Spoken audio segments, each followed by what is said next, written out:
का स्वागत है। Thank you.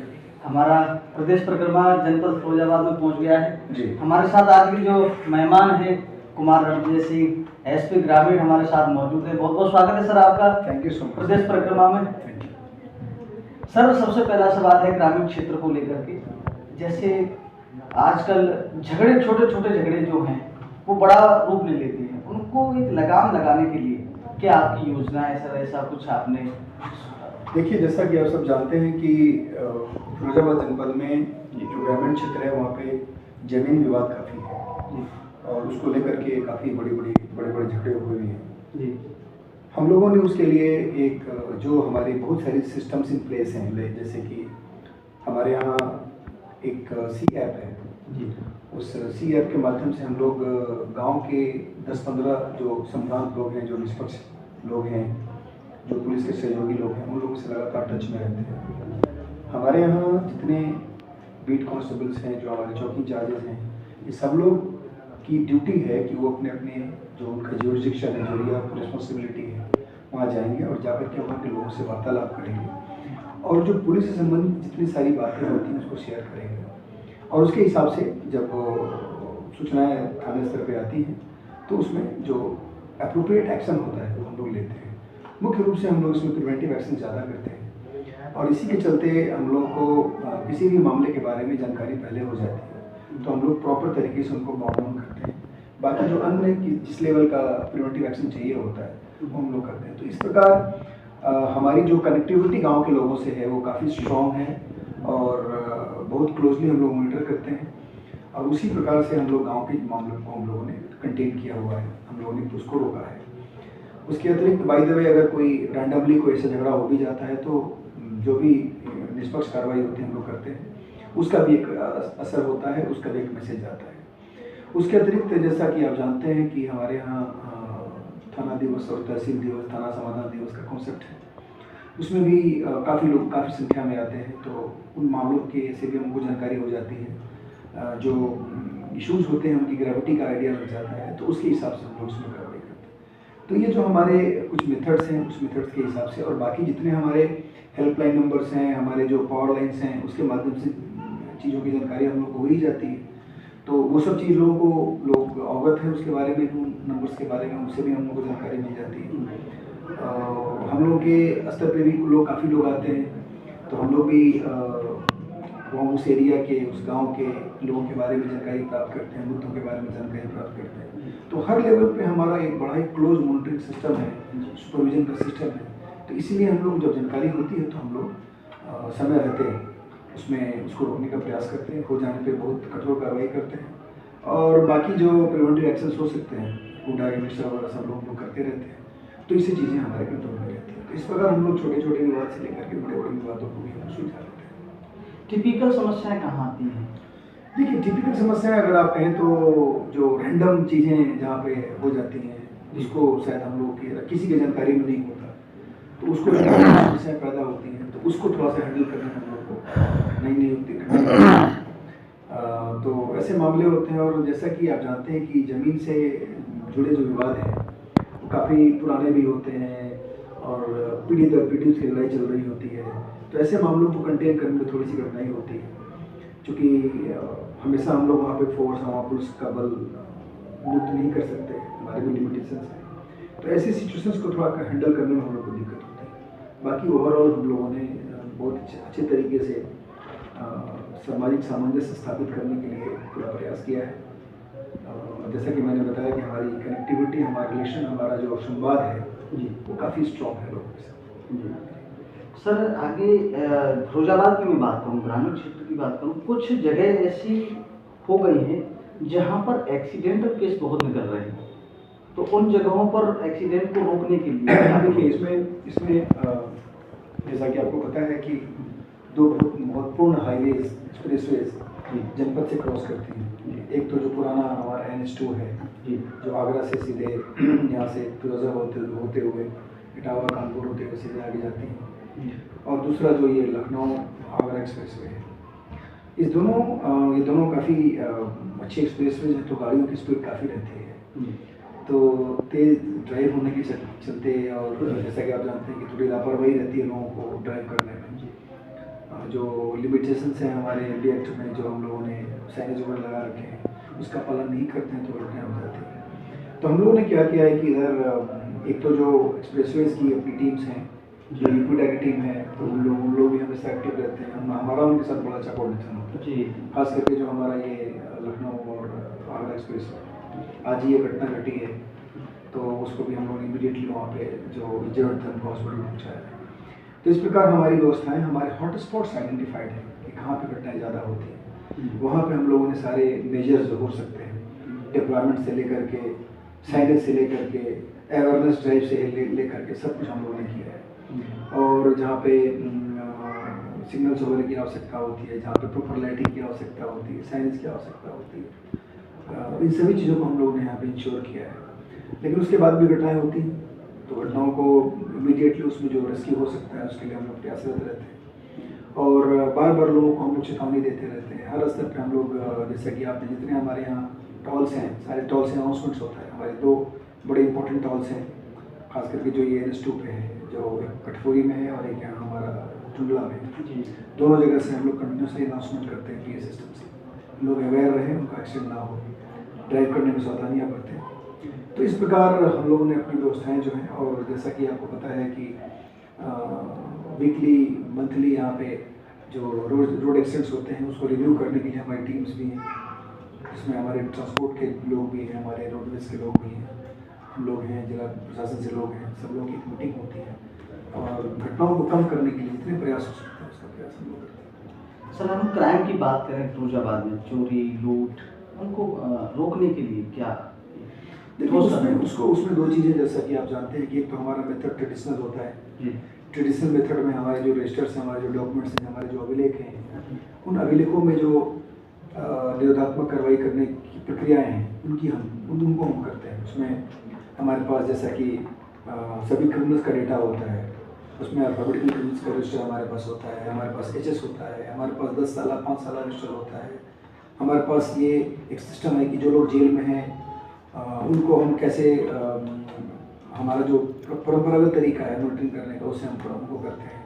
हमारे लोग जो गांव में जाते हैं, हमारे बिट कांस्टेबल, चौकी इंचार्ज, ये लगातार उनकी समीक्षा करते हैं। जो लोग पूर्व में कभी किसी अपराधों में संलिप्त रहे हैं तो HS की निगरानी का हमारा सिस्टम है। जितने लोग रिसेंट क्राइम में इन्वॉल्व होते हैं उनके ऊपर हमारी बहुत पैनी नजर होती है। इसके अतिरिक्त आजकल हम लोग टेक्नोलॉजी का बहुत यूज़ करते हैं जी, जैसा कि हमारे यहाँ ऑपरेशन पहचान का सिस्टम चल रहा है। हमारे पूरे जोन में ADG सर के द्वारा ये ऑपरेशन पहचान स्टार्ट कराया गया, जिसमें हम लोगों ने सभी थानों के जितने पुराने क्रिमिनल्स थे सबको हम लोगों ने सबका एक डॉक्यूमेंटेशन किया है, उसका अभिलेखीकरण हुआ है। सभी लोग हमारे अभिलेख पे हैं, हमारे सब लोग के ऐप में है, ऐप बना हुआ है। और अगर मैं चाहूँ अभी तो किसी भी थाने का कोई किसी भी एक पर्टिकुलर क्राइम करने वाले अपराधियों की सूची हमें मिल जाएगी। तो हम लोग लगातार उस ऑपरेशन पहचान के हिसाब से लोगों का वेरिफिकेशन कराते हैं। हमारे यहाँ जैसे हमारे कप्तान साहब ने मॉनिटरिंग का भी हम लोगों ने अपना WhatsApp ग्रुप क्रिएट किया। ऑपरेशन पहचान के द्वारा उसको बहुत मदद मिली है, बहुत हम लोगों को सहायता मिलती है। और जितने पुराने क्रिमिनल्स होते हैं, जैसे मान लीजिए कि मैं थाना जसराना गया और जसराना के जितने सारे क्रिमिनल्स हैं, लगभग 1000-1500 जो भी क्रिमिनल्स हैं, सबका डेटा हमारे पास उपलब्ध है। हमने वहाँ के चौकी इंचार्जेस को बैठा के उनसे पूछना शुरू कर दिया कि भाई ये कहाँ है, ये क्या कर रहा है, ये क्या कर रहा है। अगर वो निगरानी नहीं किए होते हैं तो उनको जवाब देना भारी होता है। तो आपका जो ऑपरेशन पहचान है कामयाब है, बहुत ही कामयाब है, बहुत ही इफेक्टिव है। और इस मेथड से हम लोग काफ़ी हद तक क्रिमिनल्स को कंटेन करने में सफल हुए हैं। और जो नए क्रिमिनल्स कभी उसमें अगर कहीं कोई फिगर आउट होता है तो उसको हम लोग इमीडिएटली वहाँ पे उसका डॉक्यूमेंटेशन कर लेते हैं और वो भी हमारे रडार पे आ जाता है। तो इस प्रकार ये जो हमारा टेक्नोलॉजी बेस्ड जो हमारा सर्विलांस सिस्टम है वो भी बड़ा स्ट्रांगली चलता है। हम लोग बहुत सारे क्रिमिनल्स हमारे होते हैं, उनका हमारे पास मोबाइल नंबर्स वगैरह होते हैं, उसके माध्यम से भी उनके ऊपर निगरानी रखते हैं।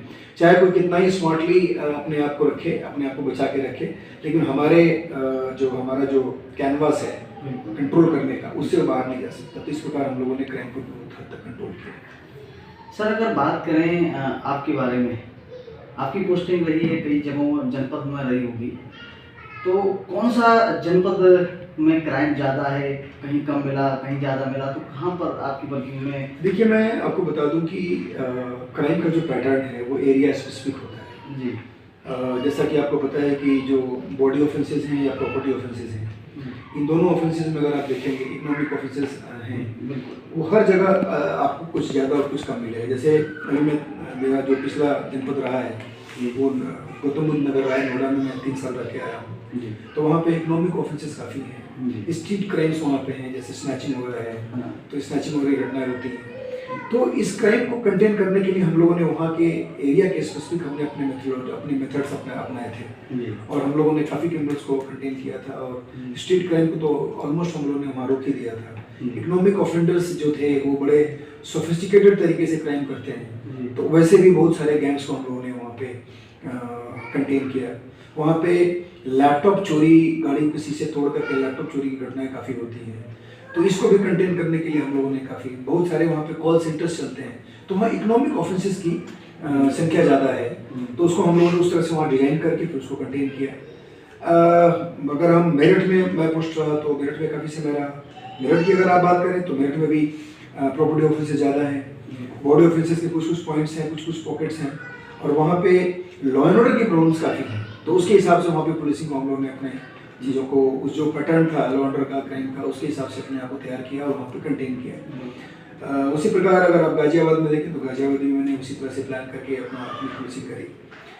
मैं कुछ दिन तक जौनपुर में रहा, तो जौनपुर में भी जैसा कि यहाँ पे फिरोजाबाद में ग्रामीण क्षेत्रों में आप देख रहे हैं कि काफ़ी ज़मीनी विवाद है, वहाँ भी मैंने जौनपुर में काफ़ी ज़मीनी विवाद देखे थे। कुछ शाम के समय में स्नैचिंग घटनाएं होती थी, तो उसको हम लोगों ने कंटेन किया था। किडनैपिंग की दो चार घटनाएं हुई थी हमारे सामने, तो उसके हिसाब से हम लोगों ने वहाँ डिजाइन किया था। तो जैसा कि मैंने अनुभव किया है कि क्राइम का पैटर्न हमेशा जो स्थान और समय है उसके हिसाब से होता है, और उसी के हिसाब से पुलिस को अपनी तैयारी करनी होती है। और तैयारी के जो 2 ही तरीके हैं, तो परंपरागत तरीके से अगर आपके लोग जो आपका डाउन द लाइन हमारा बीट तक जो लोग नियुक्त हैं वो जिस तरीके से कंटेन करते हैं, वही हमारा सबसे मेन इफेक्टिव होता है। कैसे हम उसको एक तरह से सिंक्रोनाइज करके चीज़ों को अपने कब्जे में रखें, तो इस प्रकार हम लोग कंटेन करते हैं। तो हमारे सारे अभी जिन स्थानों पे मैं अलीगढ़ में रहा, तो अलीगढ़ में बहुत सारी समस्याएं, हमारे लॉ एंड ऑर्डर की समस्याएं काफ़ी आई थी, उसको भी हम लोगों ने झेला। अभी बीच में आपने देखा होगा कि कोरोना काल में पुलिस के लिए लोगों की जान की रक्षा करना, किसी तरह से लोगों को अस्पताल में वहाँ एडमिट कराना, उनको सुविधाएं देना, लोगों की जान बचाना हमारे लिए प्रायोरिटी हो गई थी। तो नोएडा में रहते हुए 2 साल हम लोगों ने लोगों की जान की रक्षा बहुत की, सबके हमारा समाज कैसे सेफ हो जाए इस कोरोना काल में, कोरोना ऐसे भयानक बीमारी से, तो वो हमारा काम रहा। तो वो हमारा डेली का चैलेंज होता है, हमारा कल का चैलेंज कुछ अलग हुआ, आज के चैलेंजेस हमारे कुछ अलग थे। तो एक तो एरिया बेस्ड क्राइम का एक प्रचलन होता है, रहता कब चैलेंज आ जाए। एग्जैक्टली, एक तो एरिया बेस्ड हमारा क्राइम होता है, उसको हम कंटेन करते ही रहते हैं, उसी के साथ साथ हमारे स्पेसिफिक चैलेंजेस ग्रो करते हैं। तो चुनौतीपूर्ण जिला कौन सा रहा है जहाँ सबसे ज़्यादा चुनौतियाँ आपको मिली होंगी? देखिए, मैं अगर ऐसे कहें तो मैं मेरठ में जो मेरा डिस्ट्रिक्ट का जो टेन्योर रहा वो काफ़ी चैलेंजिंग रहा, लेकिन मैं गाजियाबाद और नोएडा को भी कम नहीं मानता, और उससे भी बहुत कम साल अवधि का मेरा कार्यकाल रहा बागपत का 4-5 महीने का। लेकिन उस समय 2019 का पार्लियामेंट इलेक्शन था हमारे सामने चैलेंज, वहाँ पे बहुत सारी समस्याएं क्या का अंदेशा था, लेकिन हम लोगों ने बड़े सक्सेसफुली वहाँ भी सिलेक्शन कराया, कोई घटना नहीं घटी। तो इस प्रकार हर जगह हम गए, हर जगह चैलेंजेस मिले हैं, और मैं मानता हूँ कि फिरोजाबाद में अभी ऐसी कोई विशेष बात सामने नहीं आई है। हम लोग काफ़ी कोऑपरेटिव हैं, और हमारा जो क्राइम कंटेन करने का जो सिस्टम है वो काफ़ी इफेक्टिव है। फिरोजाबाद जनपद कैसा है सर? बहुत अच्छा जनपद है, बड़े अच्छे कोऑपरेटिव लोग हैं, और लॉ एंड ऑर्डर नहीं है, जो क्राइम्स वगैरह होते हैं उसको हम सब लोगों ने वर्कआउट करके उसको एक तरह से फ्री किया हुआ है, तो चीज़ें हमारे कंट्रोल में हैं, और हम लोग अब तक जितने सारे चैलेंजेस आए हैं सबको बखूबी हैंडल। सर, ग्रामीण क्षेत्र में हम देखते हैं लोग पुलिस के ऊपर भरोसा बहुत कम करते हैं, पुलिस से कनेक्टिविटी कम होती है, लेकिन जैसा आपने भी बताया कि हमारे थाना दिवस हैं और समाधान दिवस जैसी योजनाएं चल रही हैं, जहां पर क्राइम को और झगड़ों को सुलझाने के लिए, कम करने के लिए, ग्रामीण में ये लोगों से तालमेल मिलाने के लिए ये हमने किया है। तो आपको क्या लग रहा है कि जो ग्रामीण क्षेत्र में पुलिसिंग का जो तालमेल है वो और बेहतर कैसे हो सकता है? नहीं, देखिए, ये आपकी इस बात से मैं सहमत नहीं हूँ कि हमारी कनेक्टिविटी, हमारा कनेक्शन, हमारा कम्युनिकेशन डाउन द लाइन बहुत स्ट्रॉन्ग है, आप चले जाइए किसी भी थाने में बैठ जाएंगे आपको, तो किसी गांव के बारे में बात करें तो उस गांव के कम से कम 10-15 लोगों के बारे में लोगों से फीडबैक हमको मिलता है। हो सकता है कि उसमें से 2-4 लोग ऐसे हों जो वहाँ पे न्यूट्रल ना हो, लेकिन अगर जैसे कोई घटना किसी गांव में घटती है, हमारे पास सी प्लान है, सी प्लान से हम वहाँ के 10 लोगों से बात करते हैं, तो हमें जो भी फीडबैक मिल जाता है तो हमें आइडिया लग जाता है कि आखिर में घटना क्या है। तो हमारा कम्युनिकेशन और कोऑर्डिनेशन बहुत अच्छा है। हमारे जो बीट कांस्टेबल्स हैं काफ़ी जाते हैं, मैंने जैसा कि बताया रोज मॉर्निंग में हमें पता चल जाता है कि हमारे किस पर्टिकुलर थाना क्षेत्र के कितने बीट्स में कितने बीट कांस्टेबल कहाँ गए, उसका पूरा डेटा हमारे पास आ जाता है। तो हम उनसे रिव्यू करके पूछते भी हैं, जब रिव्यू करते हैं पता चलता है कि किसी गांव में विजिट नहीं हुआ लंबे समय से, तो हम उनसे पूछ लेते हैं। तो इस प्रकार हम लोग का तालमेल बहुत ज़बरदस्त है। और ग्रामीण समस्याएं ऐसी होती हैं कि हर एक आदमी चाहता है कि जो हम चाहें उसके हिसाब से कार्रवाई हो जाए, ये नहीं हो पाता है। जो हो सकता है वही होगा, जो नियमानुसार सही है वही होगा। तो लीगल एक्शन हम लोग करते हैं, इंश्योर करते हैं कि लीगल एक्शन करें और उसको लोगों तक समझाएं कि जो भी हमारे अधिकारी जहाँ भी नियुक्त हैं वो सत्य और निष्ठा के साथ अपने कार्य को अंजाम दें। जी बहुत बहुत धन्यवाद कुमार रणविजय सिंह जी, हमें समय देने के लिए और हमारे दर्शकों को समय देने के लिए। सारी चीज़ें आपको बहुत बहुत बधाई, आपके चैनल को बहुत बहुत बधाई और हमारे सभी सम्मानित